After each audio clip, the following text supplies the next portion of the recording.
not speak in the hearing of a fool, for he will despise the good sense of your words. Do not move the ancient landmark, or enter the field of the fatherless. For their Redeemer is strong.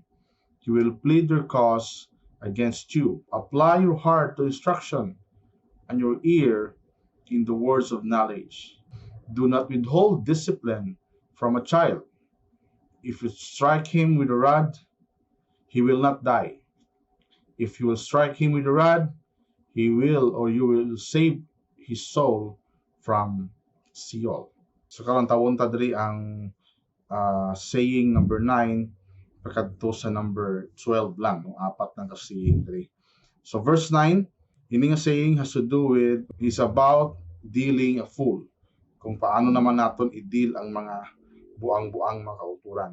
So din Solomon diri, do not speak in the hearing of a fool, for he will despise the good sense of your word. Now, let us be clear in this. No, you cannot identify a person as fool in just the first meeting.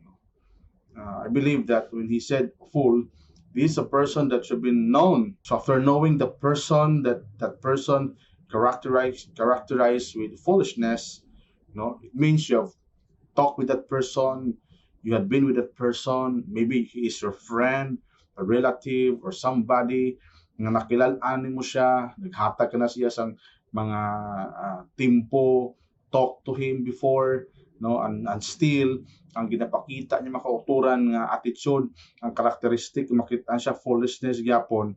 Ang ginambal sa Solomon diri, if you know that person as fool, then he said, do not waste your good sense. Do not waste your wise words with that person, for he will just take it for granted. He will despise. It means imo nga precious advice, precious suggestions sa iya, counsel, wala na gyapon pulo siya. No? Kaya nga man buang-buang siya. Ang buang-buang yung kulturan, hindi mamati sa insakto nga pulong. Amo na matingala ka kung taong buang-buang makulturan, what he does, what he did is always opposite to the good counsel.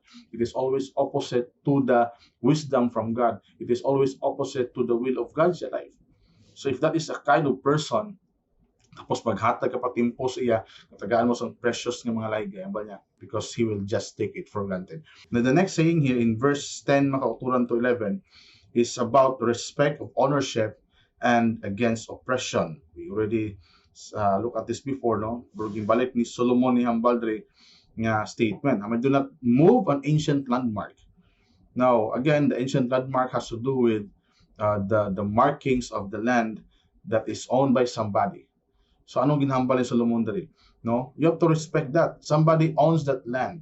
Pero again, ato makitaan makauturan ng mga tao gid nga take advantage na, mga tao gid nga tsupi makauturan nga indi ilay pakwaon by removing the landmark nga gimbutang dira.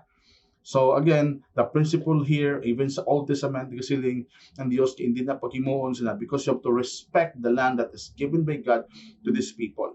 Ang problema lang kisa nga ang tao go Brazil mauturan, because those who do it, they have power, kag ginobrahan na sila mga tao nga pigaw-pigaw sila, ila lang madaog-daog. As I said, may mga tao nga oppressor, mga tao nga take advantage sa weaknesses sa iban, and then to take those belongs to others, no, i-take nila to themselves.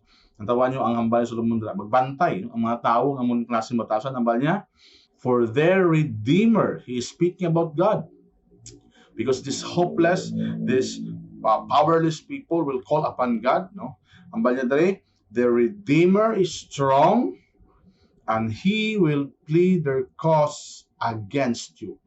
Ito na, hindi magayuhan ang tao nga panghagaw sa pagabutang sa iban, nga man ang kontra nila, ang gakontra sila, ang Diyos na. Now, saying number 11, in verse 12, is about giving full attention to godly instructions and godly knowledge. So munang sila niya sa verse 12, apply your heart to instruction and your ear to the words of knowledge.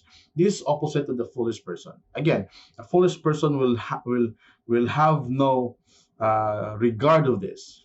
The foolish person has no regard about God. He doesn't care about, he can be religious, but he has no fear of God. No, ang problema kasi sa mga tao nga ang buang-buang, kay pwede nga daw reliyoso siya, kasi basimba man kuno, Pero reality, wala kahadlok sa Dios mga kauturan. Because his life, his choices, whatever he does in his life, no? Wala man nagasinanto mga kauturan sang gusto sa Dios ya kabuhi. Kung maalam ka, ang advice Solomon sa mga kauturan nga tagaan nimo sang full attention. Mga picture sa give your ear, no? Apply your heart to instruction. It means to give your full attention to instruction. And what is this? This is godly instruction. This is not just a random instruction, but a godly instruction. And to give your ear, your full hearing. I'm gonna picture that. The idea here is that you have to give your full attention to godly instruction and godly knowledge. Now, the 12th saying mga kauturan in verse 13 to 14 is about giving a proper discipline to your children. This is a very important reminder sa aton, no? Wala ko mga nakabuhi kita subong sa panahon mga kauturan nga ang pagdisiplina sa kabataan daw ginakahadlukan na sa mga ginikanan. And sometimes ang mga kabataan nagatubo ang mga kauturan wala disiplina. Anong saling Solomon? He talks about this more than 3,000 years ago or 3,000 years ago. Pero ang prinsipyo is the same. The importance of discipline is still acceptable even in our time mga kauturan. Do not withhold discipline from a child. If you strike him with a rod, he will not die. If you will strike him with a rod, you will save him from Sheol. Anong ginasaling ni Solomon din mga kauturan? Ang tatlo kong mga bagay nga akong emphasize na. Number one, the discipline for our children is one of the basic parental responsibility. Sa konteksto sa paginikan mga kauturan, hindi kita maghulat nga iban nga tao ang magdisiplina sa atong bata. Hindi kita mismo nga ginikanan ang mag-implementar sa disiplina. Ang idea ang kabataan nakaobra sa sala, no? Reality na. Sino sa aton bing ginikanan wala kita aton bata nakasala. That's why every time ang bata nakasala, dapat hambalanin mo siya nga sala yung obra mo, hindi na insakto, amo nang epektos na amo na. Ngaman, kay kung pabayaan atong bata aton, masaling kita, kay bata man na, kay palangga ko na, hindi ko na pagsawayon, kay palangga kong bata naton. Again, that is not the principles of the Bible. The Bible will always tell us, ang pagpalangga sa Diyos wala nagtolerar sa kasalanan. Ang pagpalangga sa Diyos nagasaway sa kasalanan. Ang pagpalangga sa Diyos nagadisiplina makauturan sa iyang makanakan. The second consideration sining saying ni Solomon din Motoran is that proper discipline. Now, kung magsaling kita striking with the rod, no? Pagbakol sa bata, paghanod sa bata. Subong, as I said, subong iban kasi hindi na. Kay child abuse ko na. Now, we cannot deny the fact, may mga case muna. May mga parent na hindi kabalo sila parental responsibility. Kag may mga tao, siguro iba sa kaagi sa sobra-sobra nga hanot. Which is, I believe, hindi sakto man. That's why, yung gingamit ng word proper discipline. Wala sang tarong ulo nga ginikanan. Nga bakulo niya ng bata, sobra sa ikasalang sa bata. May mga bata nga sobra-sobrang pag ang ilahang naagong ng disiplina. Because the parents doesn't understand what is discipline. Sabalo ka kung paano nimo i-implementar ang proper discipline sa mga kabataan mga kauturan. Ang ginasilin sa mundo ni, if you implement a proper discipline, in fact I said, striking with the rod, no? That kind of discipline will not harm. It will not kill your child. Ang imuha nga paghanot sa bata, patso mo bata mo, that is not discipline, that is killing. But discipline and killing is different, right? So what he's talking here is a discipline sa mga kabataan. It's not harming him, but correcting his wrong, correcting his error. So proper discipline will not harm your child.